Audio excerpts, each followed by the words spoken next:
I have decided to talk about something different this time. If it wasn't already obvious, I am a creatively inclined person in the most literal sense.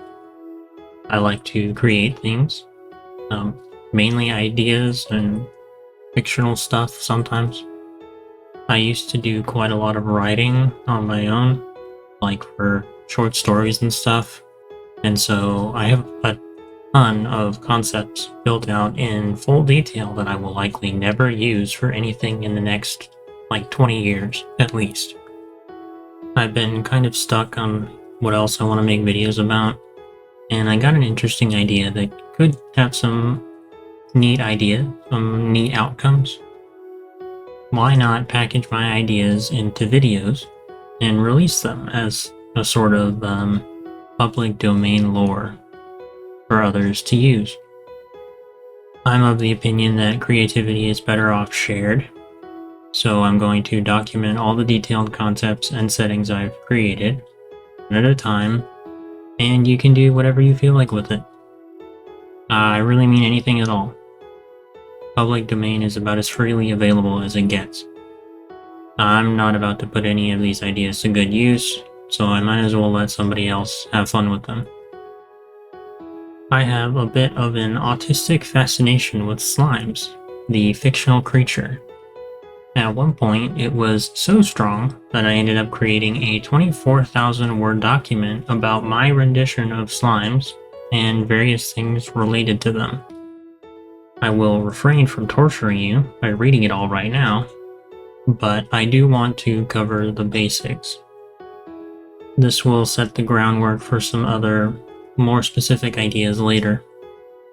In the world they come from, which I just call Atham, they are an ancient form of life that has existed basically forever. They're classified as constructs, which just means that they are products of mana rather than biology. When enough stray mana is lingering around, it can crystallize into a slime core, which starts out as a small marble of rough, dark crystal.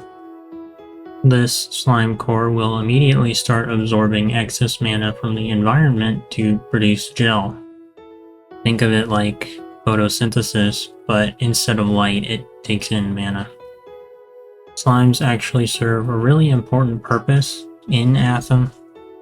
Battles always leave behind extra mana because magic is quite common.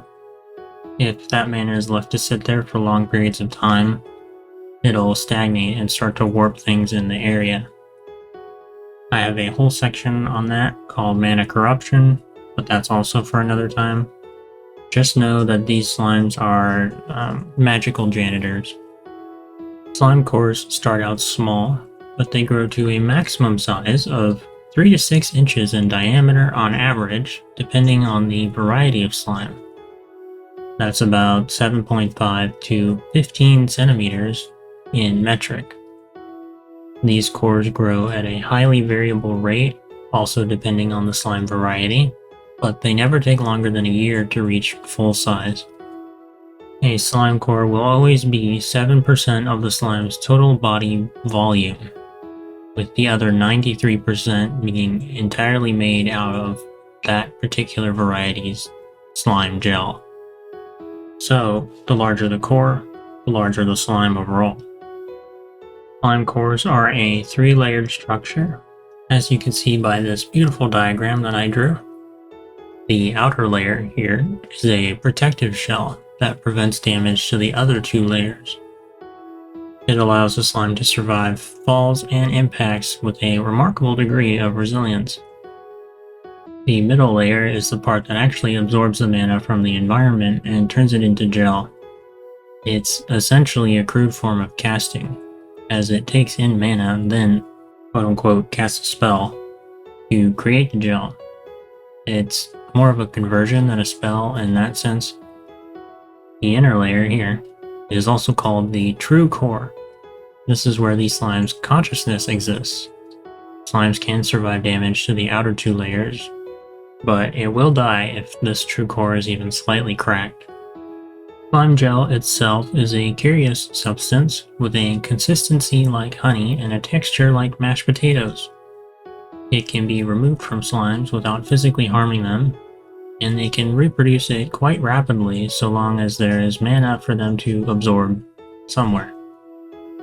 It has varying properties depending on the type of slime it came from, some of which can be highly dangerous. It's used almost exclusively in a derivative of alchemy called gel mixing, which is a small rabbit hole of its own. Now on to how slimes act. I'm not a fan of the mindless eating machines that slimes usually are portrayed as, so I decided to make them fairly intelligent in very specific ways that include some distinct flaws. My slimes are highly social creatures. They naturally gather together into their own little colonies.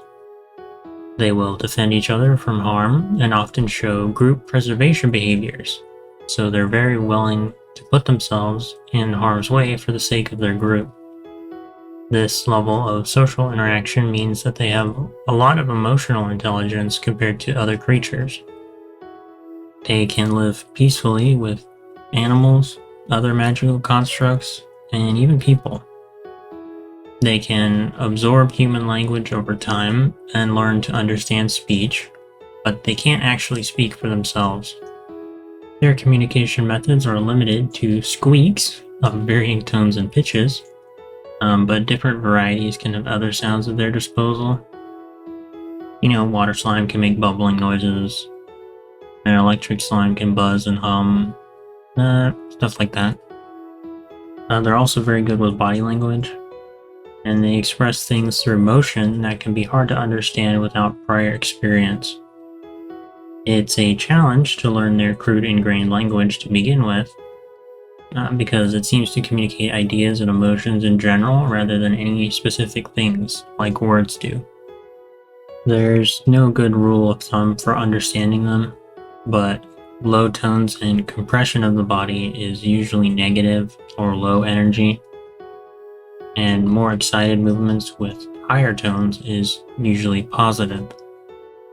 It can also mean agitated, but that's usually lots of movement combined with lower or sharper noises. It's very much an intuitive practice to learn how to understand slime communication. Only other slimes seem to fully understand each other. While slimes are quite smart when it comes to language and emotion, they're pretty lacking in more abstract thinking. They understand being actively mistreated, but they don't understand the broader context of being held in a cage. If you're nice to them while they're in a cage, then they don't react badly. It's the fatal flaw in their cognitive abilities. But they're very good at detecting inconsistent or wrong body language and tones of speech. Some varieties of slime are more or less trusting, so honest communication can mean the difference between life and death if the slime is dangerous. Because slimes crystallize from mana, they can appear anywhere that mana exists. In Atham, mana exists practically everywhere, so slimes can appear just about anywhere in the world seemingly at random. Environmental factors influence the crystallization, so different slime varieties can appear even when minor things change, like the weather that day. Certain varieties are tied to specific ecosystems or biomes. Some depend on storm systems, temperature, elevation, sunlight, anything you can think of, basically. Now here's the most fun part. Slimes are highly social, so they can form emotional bonds to other living things, which includes people. They can have favorite people and show certain personalities that I've linked to what variety they are. Each variety in my document has a whole paragraph dedicated to how they act and behave in general. Reading all of the varieties I've created would take a very long time, so that can be its own video. Since slimes can bond with people, and they produce a useful resource, namely slime gel, they are considered highly useful and are often kept on farms or ranches that specialize in the production of slime gel. The actual uses for the gel depend on what variety it came from, so there is tons of potential, and there are already lots of use cases in the world of Atham. Every variety of slime in my document has 4 paragraphs of information. The first is where it crystallizes, what it looks like, and any unique abilities it has. The second is about its personality and how it interacts with people. The third is about what its gel can do and what it's mostly used for, if anything. And the fourth is their impact on the economy and broader culture. When you put together all of the slimes I've created, they could be at least, 75% of the whole document. It's a lot of words. Aside from normal varieties, there are atypical varieties, which are like highly specialized versions of the original that are just kind of creative offshoots of the original. I made atypicals extremely specific in where and when they appear, so they're highly difficult to find outside of those specific circumstances. There are also deviants, which are man-made hybrids that are quite unethical and unstable. I don't actually have any specific entries for deviants yet, but I have them explained as a concept. I also have specific groups of slimes that are associated with specific world locations and catastrophic events, but those slimes require an explanation of the context for it to make the most sense.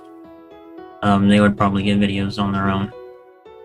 So that's about it when it comes to my rendition of slimes. There are a lot of other details about the things surrounding slimes, but this is it in terms of basics. Like I said in the beginning, these ideas are all public domain according to me, the person who made them. So feel free to use any idea from this video or this video series however you want. Adopt them, change them, expand them, whatever, doesn't matter. All I ask is that you tell me about it or show me what you did with it, because I am a very curious person. I'd rather see what others do with my ideas than let them sit in a document untouched and unrealized in any meaningful way. I guess I'm a type of radical creative. How exciting.